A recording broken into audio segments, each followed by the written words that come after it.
Assalamualaikum warahmatullahi wabarakatuh. Perkenalkan sebelumnya, nama saya Ari Hidayatullah, NIM 19001831, Fakultas Teknologi Industri, Prodi Teknik Informatika. Halo teman-teman, gimana kabarnya? Tentunya baik saja ya kan? Di video kali ini saya akan membahas Muhammadiyah secara ideologis. Muhammadiyah secara ideologis. Ideologi Muhammadiyah. Yang pertama, pengertian ideologi Muhammadiyah. Ilmu tentang ide-ide yang mengatasi paham teologi dan metafisik.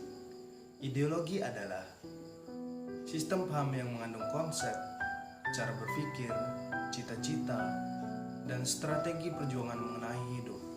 Sedangkan ideologi Muhammadiyah adalah sistem keyakinan, cita-cita, dan perjuangan Muhammadiyah untuk mengimplementasikan ajaran Islam dalam kehidupan umat melalui gerakan sosial keagamaan. Landasan normatif ideologi Muhammadiyah terdapat pada Quran Surat Al-Imran ayat 104 dan Quran Surat Al-Imran ayat 110. Fungsi ideologi Muhammadiyah yang pertama, menjelaskan dan menanamkan pandangan dunia Islam agama dan Muhammadiyah gerakan. Yang kedua, membangun komitmen idealisme untuk menjalankan misi dan cita-cita gerakan. Yang ketiga, mengikat solidaritas kolektif yang kokoh. Yang keempat, menyusun dan melaksanakan garis perjuangan dan strategi perjuangan. Si ideologi Muhammadiyah, Muqaddimah Anggaran Dasar Muhammadiyah, Hakikat Muqaddimah Anggaran Dasar Muhammadiyah. Muqaddimah Anggaran Dasar Muhammadiyah pada merupakan ideologi Muhammadiyah yang memberikan gambaran tentang pandangan Muhammadiyah mengenai kehidupan manusia di muka bumi ini. Cita-cita yang ingin diwujudkan dalam cara-cara yang digunakan untuk mewujudkan cita-cita tersebut. Kandungan Muqaddimah Anggaran Dasar Muhammadiyah. Muqaddimah Anggaran Dasar Muhammadiyah mengandung 7 pokok pikiran prinsip atau pendirian, yaitu 1. Pokok pikiran satu hidup manusia harus berdasarkan tauhid, mengesahkan Allah Subhanahu wa taala. 2. Pokok pikiran 2 hidup manusia itu bermasyarakat. 3. Pokok pikiran 3, hanya hukum Allah yang sebenarnya lah satu-satunya yang dapat dijadikan sendi untuk membentuk pribadi yang utama dan mengatur ketertiban hidup masyarakat dalam menuju hidup bahagia dan sejahtera yang hakiki di dunia dan di akhirat. 4. Pokok pikiran yang keempat, berjuang menegakkan dan menjunjung tinggi agama Islam untuk mewujudkan masyarakat Islam yang sebenar-benarnya. 5. Pokok pikiran kelima, perjuangan menegakkan dan menjunjung tinggi agama Islam yang sebenar-benarnya dapat berhasil dengan mengikuti jejak ittiba perjuangan para Nabi Muhammad SAW. 6. Pokok pikiran ke-6, perjuangan mewujudkan pokok pikiran itu semua dapat dilaksanakan dan berhasil bila dengan cara berorganisasi. Organisasi adalah salah satunya alat atau cara perjuangan yang sebaik-baiknya. 7. Pokok pikiran 7. Pokok pikiran seperti yang diuraikan di atas dapat melaksanakan ideologinya untuk mencapai tujuan cita-citanya, ialah terwujudnya masyarakat Islam yang sebenar-benarnya. Kepribadian Muhammadiyah. Kepribadian Muhammadiyah adalah rumusan yang menggambarkan hakikat Muhammadiyah serta apa yang menjadi dasar dan pedoman amal usaha dan perjuangan Muhammadiyah serta sifat-sifat yang dimilikinya. Kepribadian Muhammadiyah berfungsi sebagai landasan pedoman dan pegangan bagi gerak Muhammadiyah menuju cita-cita terwujudnya masyarakat Islam yang sebenar-benarnya. Kepribadian Muhammadiyah ini muncul pada waktu kepemimpinan Bapak Kolonel Muhammad Yunus Anis periode 1959 sampai 1960. Keyakinan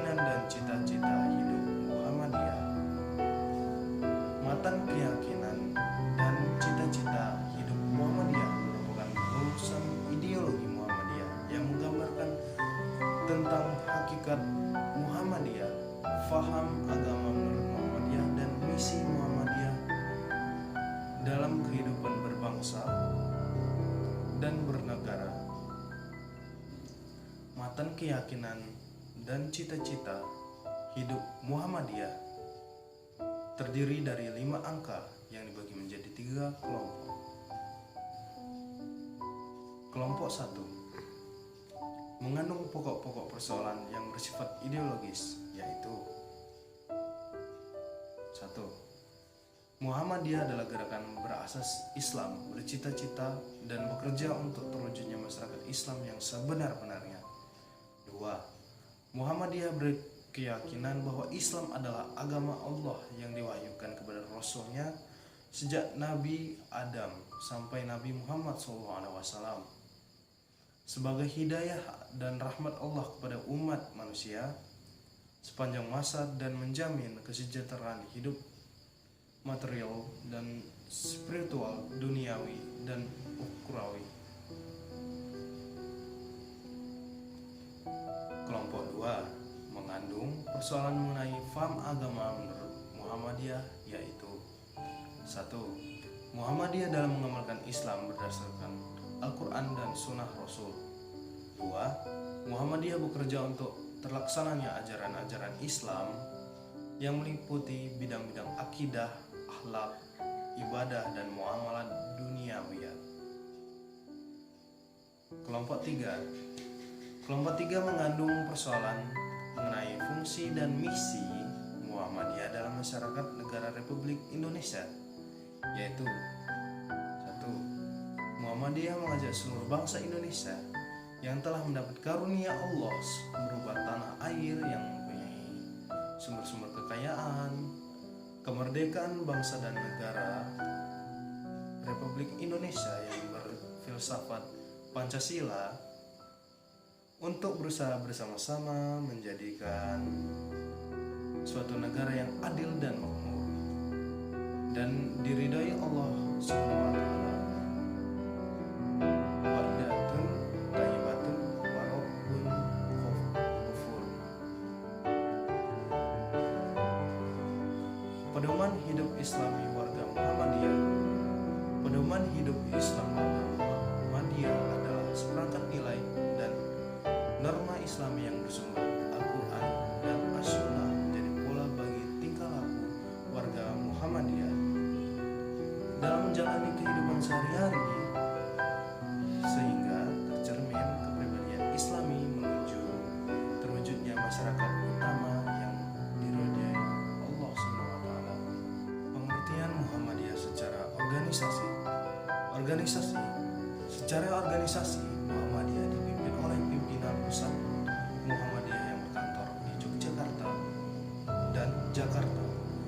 Di bawahnya adalah pimpinan wilayah Muhammadiyah (PWM) yang berlokasi di setiap provinsi di Indonesia. PWM membawahi pimpinan daerah Muhammadiyah (PDM) di tingkat kabupaten. Di bawahnya berturut-turut adalah pimpinan cabang Muhammadiyah (PCM) di tingkat kecamatan dan pimpinan ranting Muhammadiyah PRM di tingkat desa. Secara kelembagaan, Muhammadiyah dalam melakukan gerakannya dibantu oleh beberapa majelis dan lembaga. Di antaranya adalah Majelis Tarjih dan Tajdid, Majelis Tabligh, Majelis Pendidikan Tinggi, Majelis Pendidikan Dasar Menengah, dan masih banyak lagi majelis.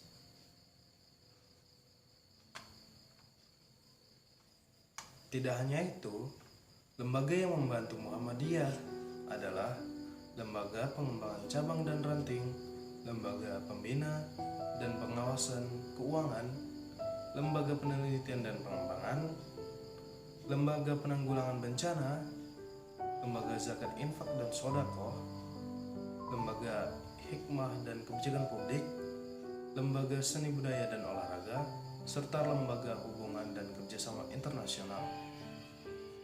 Organisasi otonom. Muhammadiyah memiliki organisasi yang mempunyai kewenangan untuk mengatur rumah tangganya sendiri, namun tetap di bawah Muhammadiyah yang ada pelajar, mahasiswa, remaja putri, dan lain sebagainya.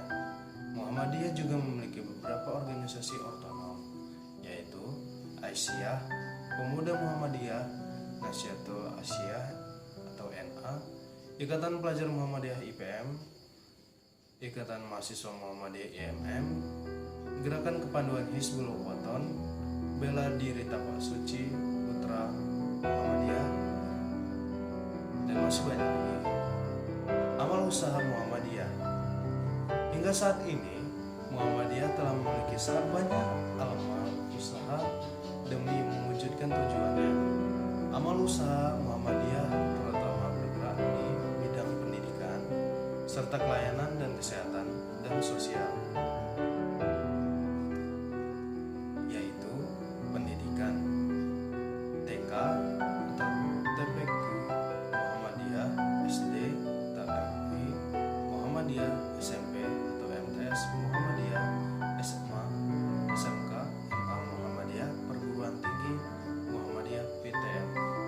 Di kesehatan, rumah sakit, Balai Kesehatan Ibu dan Anak, Balai Kesehatan Masyarakat, Balai Pengobatan, apotek, dan di sosial adalah Panti Asuhan Yatim, Panti Jompo, Balai Kesehatan Sosial, Panti Ureda atau Manula, Panti Cacat Netra, Santunan Keluarga Ureda atau Manula atau Kematian, BPKM, Balai Pendidikan dan Keterampilan Muhammadiyah, Rehabilitasi Cacat, Sekolah Luar Biasa, Pondok Pesantren. Secara historis, pada bulan Zulhijjah, tepatnya pada 8 Zulhijjah 1330 Hijriah atau November 18 November 1912 Masehi, merupakan momentum penting lahirnya Muhammadiyah. Itulah kelahiran sebuah gerakan Islam modern terbesar di Indonesia yang melakukan perintisan atau kepeloporan, pemurnian sekaligus pembaruan Islam di negeri penduduk terbesar Muslim di dunia. Sebuah gerakan yang didirikan oleh seorang kiai alim, cerdas, dan berjiwa pembaru, yakni Kiai Haji Ahmad Dahlan atau Muhammad Darwis dari kota Santri Kauman, Yogyakarta. Kata Muhammadiyah secara bahasa berarti pengikut Nabi Muhammad. Penggunaan kata Muhammadiyah dimaksudkan untuk menisbahkan atau menghubungkan dengan ajaran dan jejak perjuangan Nabi Muhammad. Penisbahan nama tersebut menurut Haji Jarnawi Hadikusuma mengandung pengertian sebagai berikut. Dengan nama itu, dia bermaksud untuk menjelaskan bahwa pendukung organisasi itu ialah umat Muhammad dan asasnya adalah ajaran Nabi Muhammad SAW, yaitu Islam. Dan tujuannya ialah memahami dan melaksanakan agama Islam sebagai yang memang ajaran yang serta dicontohkan oleh Nabi Muhammad SAW. Kelahiran dan keberadaan Muhammadiyah pada awal berdirinya tidak lepas dan bukan manifestasi dari gagasan pemikiran dan amal perjuangan Kiai Haji Ahmad Dahlan yang menjadi pendirinya. Setelah menunaikan ibadah haji ke Tanah Suci dan bermukim yang kedua kalinya pada tahun 1903, Kiai Dahlan mulai memaikan benih pembaruan di tanah air. Gagasan pembaruan itu diperoleh Kiai Dahlan setelah berguru kepada ulama-ulama Indonesia yang bermukim di Mekah seperti Syekh Ahmad Khotib dan Minangkabau, Kiai Nawawi dari Banten, Kiai Mas Abdullah dari Surabaya, dan Kiai Fakih dari Mas Bumambang. Juga setelah membaca pemikiran-pemikiran para pembaru Islam seperti Ibn Taimiyah, Muhammad bin Abdul Wahab, Jamaluddin Al-Faqmi, Muhammad Abdul, dan Rashid Ridho. Dengan modal kecerdasan dirinya serta interaksi selama bermukim di Saudi Arabia dan bacaan atas karya-karya para pembaru Islam itu telah menanamkan benih ide-ide pembaruan dalam diri Kiai Dahlan. Jadi, sekembalinya dari Arab Saudi, Kiai Dahlan justru membawa ide dan gerakan pembaruan, bukan malah menjadi konservatif. Embrio kelahiran Muhammadiyah sebagai sebuah organisasi untuk mengaktualisasikan gagasannya merupakan hal interaksi Kiai Dahlan dengan kawan-kawan dari Budi Utomo yang tertarik dengan masalah agama yang diajarkan Kiai Dahlan, yakni Raden Budi Harjo dan Raden Sustro Subondo. Gagasan itu juga merupakan saran dari salah seorang siswa Kiai Dahlan di Kwek Jetis, di mana Kiai mengajar agama pada sekolah tersebut secara ekstrakurikuler, yang sering datang ke rumah Kiai dan menyarankan agar kegiatan pendidikan yang dirintis Kiai Dahlan tidak diurus oleh Kiai sendiri, tetapi oleh suatu organisasi agar terdapat kesinambungan setelah Kiai wafat. Dalam catatan Adabi Darban, ahli sejarah dari UGM, kelahiran Kauman, nama Muhammadiyah pada mulanya diusulkan oleh kerabat dan sekaligus sahabat Kiai Ahmad Dahlan yang bernama Muhammad Sangido. Sekianlah pembahasan saya mengenai Muhammadiyah secara ideologis, organisatoris, dan historis. Jika ada salah kata, saya mohon maaf. Kepada Allah saya mohon ampun. Saya akhiri. Wabillahi taufiq wal hidayah. Wassalamualaikum